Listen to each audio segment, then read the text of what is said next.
সুপ্ৰভাত সকলোলৈকে স্বাগতম জনাইছোঁ মোৰ এটা নতুন ব্লগলৈ। আশা কৰোঁ আপোনালোক সকলো ভালেই আছে, আমাৰো ভালেই। আপোনালোকে গম পাইছে আমি আচলতে সৰু পথাৰত আছোঁহি।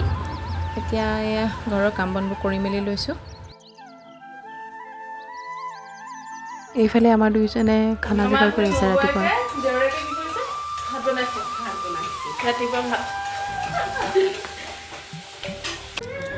এয়া ককায়েক ভনীয়েকে দুয়োটাই বাৰান্দাত ধুনীয়াকৈ খেলি আছে। মা বহি আছে, তাহাঁতক ৰখি আছে, নহ'লে অকণমান পটককৈ লাগেই নহয়। আৰু ইহঁতৰ দিনবিলাকেই ভাল সঁচাকৈ নহয় আৰু আমিও যে এনেকুৱা দিনবিলাক পাৰ কৰি আহিছোঁ নিজে ভাবিলে কিবা লাগে। তাৰপাছত ৰাতিপুৱা সাজ খাই মেলি আজৰি হ'লোঁ। আলহী আহিলে আমাৰ ঘৰলৈ। আলহী মানে আমাৰ ঘৰৰ ওচৰৰে বাইদেউ এগৰাকী হয়। আলহীক চাহ দিবৰ কাৰণে বৌ গৈছিলে দোকানলৈ কিবা এটা আনিবলৈ। দোকানত গৈ দেখিছে বোলে দোকান বন্ধ হৈ আছে, মানে গুচি আহিলে আৰু। তাৰপাছত মই আহিলোঁ পাকঘৰলৈ আলহীৰ কাৰণে চাহ বনাবলৈ। এইকেইটা আমাৰ চাওকচোন ইমান ধুনীয়াকৈ বহি আছে। আমাৰ অকণমানিজনীক বাইদেৱে লৈ পেলাই খেলাই আছে, তাই চকু একদম মোলে। কালি দাদাই কেইটামান জলফাই আনি থৈছিলে, সেইকেইটা মই ধুই মেলি ৰ'দত দি থৈছোঁ, আচাৰ বনাব লাগিব। এইফালে মা আৰু দেউতাই দুয়োজনে কাঠি বনাই আছে ঝাৰুৰ কাৰণে। এতিয়া এয়া চাহ লৈ আহিলোঁ আলহীৰ কাৰণে। আলহীক চাহ এটা দি ল'ম, আমিও একাপ খাই ল'ম। চাহ তাহ খাই লৈ পেলাই আকৌ আমাৰ গোটেই পোৱালিখিনি লাগিলে বোলে কমলা খায়। কমলাকেইটা পাৰি লৈছে সিহঁতি। মায়ে আহি আৰু পটাপট কমলাকেইটা বুটলি মেলি আনি আমাক দিছে পোৱালিবোৰক খাবলৈ। মায়ে নিজে আকৌ বেয়াকেইটা বাছি লৈছে দেই, যিকেইটা ওপৰৰ পৰা পৰি ফাটিলে। মাকবোৰ সদায় ল'ৰা ছোৱালীৰ কাৰণে এনেকুৱাই নহয়নে বাৰু, নিজে বেয়াকেইটা বাছি ল'ব আৰু ল'ৰা ছোৱালীবোৰক ভালবোৰ খাবলৈ দিয়ে। তাৰপাছত আলহী গ'ল। আলহী যোৱাৰ পিছত মই আহিলোঁ বাৰীলৈ লাই শাক অলপমান উঠাই লওঁ বুলি। বাৰীত বোলে লাই শাক হৈ আছে ধুনীয়াকৈ। তাকে চাওকচোন দেউতাই ইমান ধুনীয়াকৈ কৰি থৈছে লাই শাকখিনি। এতিয়া মই ধুনীয়াকৈ পটাপট একদম শাকখিনি বুটলি ল'লোঁ। বৰ ধুনীয়া কুমলীয়া হৈ আছে। বিন কেইডালমান পালোঁ, সেইকেইডালো লৈ আহিলোঁ। শাকখিনি বাহিৰত ধুই মেলি আনি ধুনীয়াকৈ কাটি মেলি ল'লোঁ। তাৰপৰা আহিলোঁ জুহাললৈ। মায়ে বোলে এইফালে মাছ আৰু ফুলকবিৰ আঞ্জা ৰেডি। তাৰপৰা আৰু মই কেৰাহীখন ধুই মেলি আনি লাই শাকখিনি ভাজিলোঁ।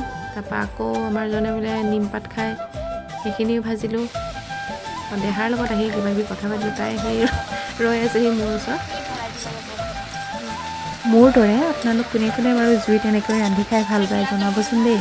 মোৰ কিন্তু এই জুইত বনাই খুওৱা সকলো কামবিলাক বহুত ভাল লাগে। সেইকাৰণে মই ইয়াত আহিলে যে একদম জুহালখন নেৰোৱে। পিছে ঘৰতে মোৰ এইটো সুবিধা নাই।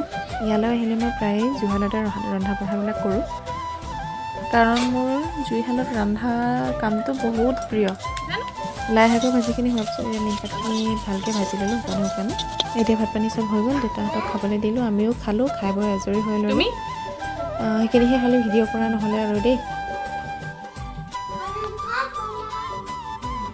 প্ৰথমে যে দেখুৱাইছিলোঁ জলফাইকেইটা, এতিয়া মই অকিয়াই ল'লোঁ। এইকেইটা এইবাৰ গোটাকৈ বনাম বুলি ভাবিছোঁ। এতিয়া জলফাইকেইটা নিমখত দি দুদিনমান থৈ দিম আৰু ভালদৰে নিমখটো সোমাই যোৱাকৈ। তাৰপিছত আহিলোঁ আৰু পাকঘৰলৈ আকৌ ৰাতিৰ সাজৰ কাৰণে যোগাৰ কৰিবলৈ। অকণমান সোনকালে বনাবলৈ আহিছোঁ, নহ'লে ল'ৰা ছোৱালীকেইটা শুই যায় নহয়। তাৰ কাৰণে পনীৰ বাটাৰ মছলা বনাই দিলোঁ। এইফালে মোৰ পনীৰ ৰেডি হৈ গ'ল। এতিয়া মই যাম পিছফালে জুইশাললৈ। মাহঁতে কি কৰি আছে তেখেতে খাওঁ বলক।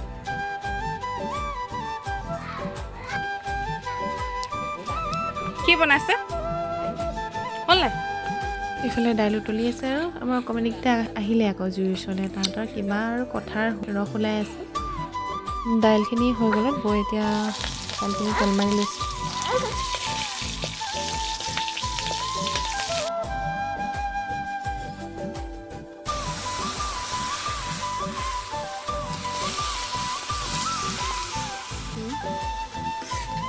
আমাৰ দাইল ৰেডি হৈ গ'ল এতিয়া।